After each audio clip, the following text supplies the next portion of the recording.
Well, I thought Kathy McMorris Rogers did a great job. I have prepared remarks today, but also looking out over the crowd, I see everybody looking down at their devices, and it's hard to drum up any sympathy for Congress these days. But I hope you do appreciate that we're now 6 days into the impeachment trial, and when we're in trial, we can't use these things on the Senate floor. Does everybody appreciate that? There have been no convulsions that I know of. No senator has fallen out in the aisle and just gone into delirium tremens. So, give us a little love, because when that gavel comes in and the Chief Justice walks in, we have eschewed these for I guess now this will be the 7th day. So wish us well. The internet, I'm one of 6 keynote speakers. Oh, okay, wow. Look, the internet's strong. The internet's open. The internet's free to Americans. We need to keep it that way. I want to talk about 4 specific issues, and then I do have to run back and try to check into 2 committees so I can get my per diem in both those committees. Net neutrality. And really, Kathy did such a great job talking about all those. Accurate broadband maps, winning the race to 5G, and federal data privacy legislation, something I have spent a lot of time on. On net neutrality. Last year, I formed a bipartisan working group with Senator Sinema on the open internet. Our efforts have been focused on developing legislation that would create uniform rules of the road for all internet companies. The internet developed rapidly under the Clinton administration. When I was a freshman in Congress, we were learning how to use the World Wide Web. It developed rapidly, continued to revolutionize during the Bush administration. What was the key there? Both of those administrations will use the light touch regulatory regime, paving the way for the world we are now entering. As we assess where we stand decades later, we should remember how we got to where we are today. As digital innovation continues to leap forward, the dynamic and creative nature of the internet should be encouraged, not discouraged, by over-regulation. So what happened in 2015? The FCC adopted rules that unfortunately increased costs for Americans and American businesses. And what happened? Investment in broadband actually decreased by $4 billion in the year after these rules went into effect. The rest of the economy was taken off. Investment in broadband decreased by $4 billion. Check us out on the facts there.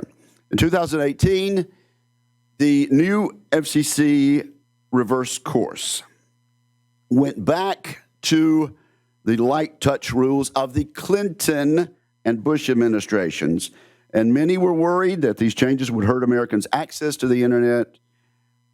In fact, more Americans have been connected to fiber, and investment has increased.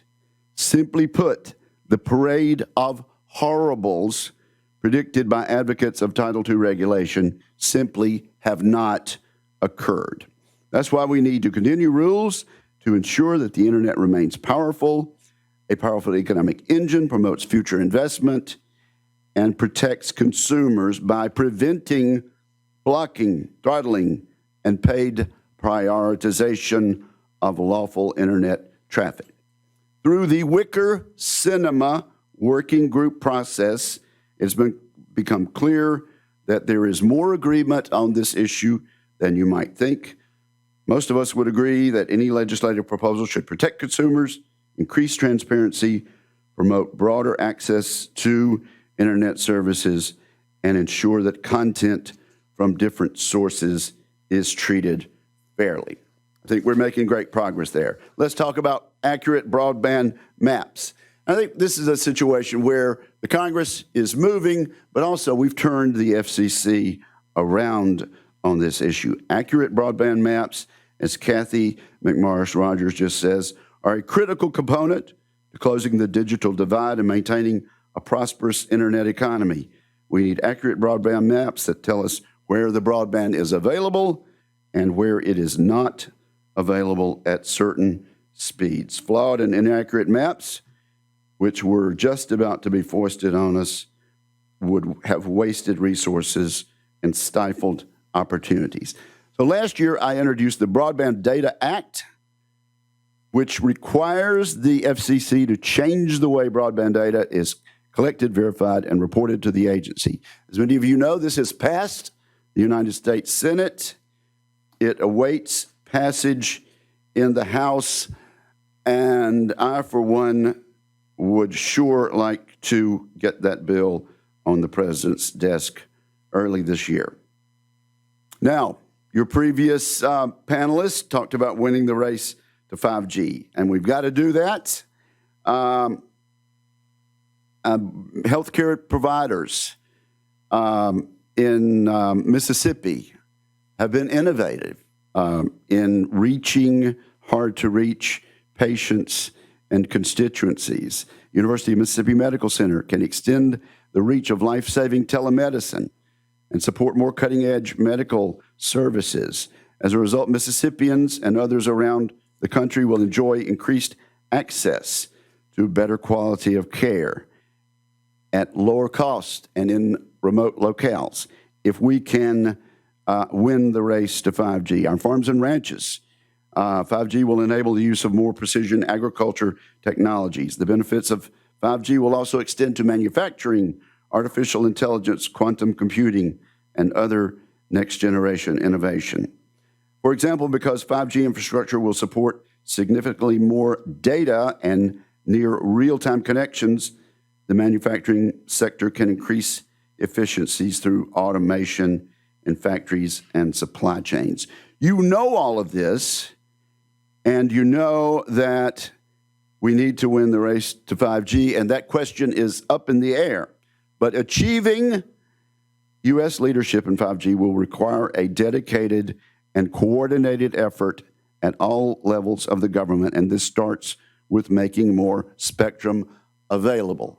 Again, I endorse the comments of my friend and colleague, Kathy McMorris-Rogers.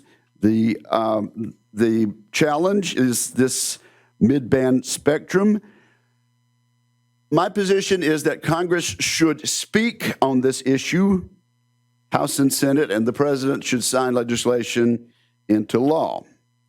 Barring that, I think we all know the FCC is preparing to act and is ready to act quickly. So if Congress would like to be heard, left, right, and center, Republican and Democrat, we need to act, and we need to act now because the FCC knows that speed is of the essence if we are to win the race to 5G. Also, I have legislation which I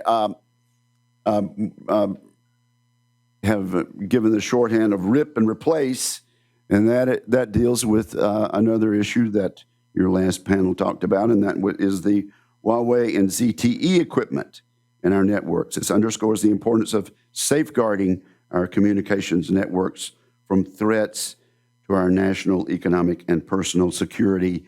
We're not quite there on passing that legislation, as you might imagine. There are a number of views on that, but sure would be nice. And then my favorite issue for 2019 that I've spent so much sweat equity on, and that is federal data privacy legislation.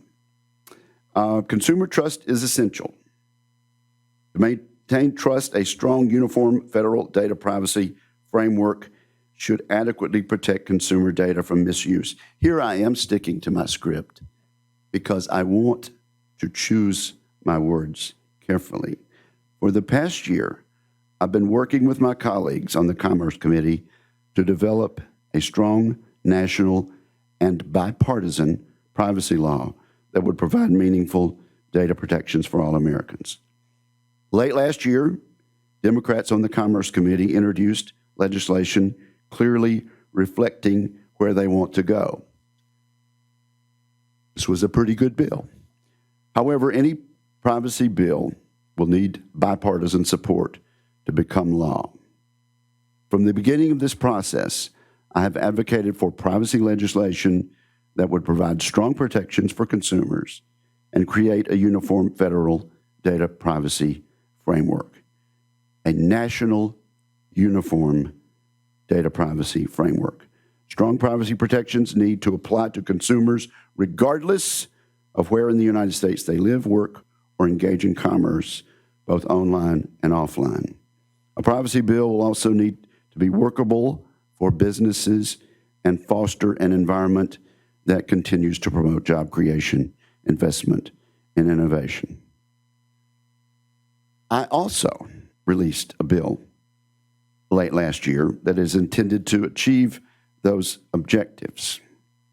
My draft bill is informed by over a year of bipartisan negotiations and feedback we have received from consumer advocates, state and local governments, academia, and a number of stakeholders representing many sectors of the economy. I am continuing to work with my colleagues on both sides of the aisle to get a bill that will get us across the finish line.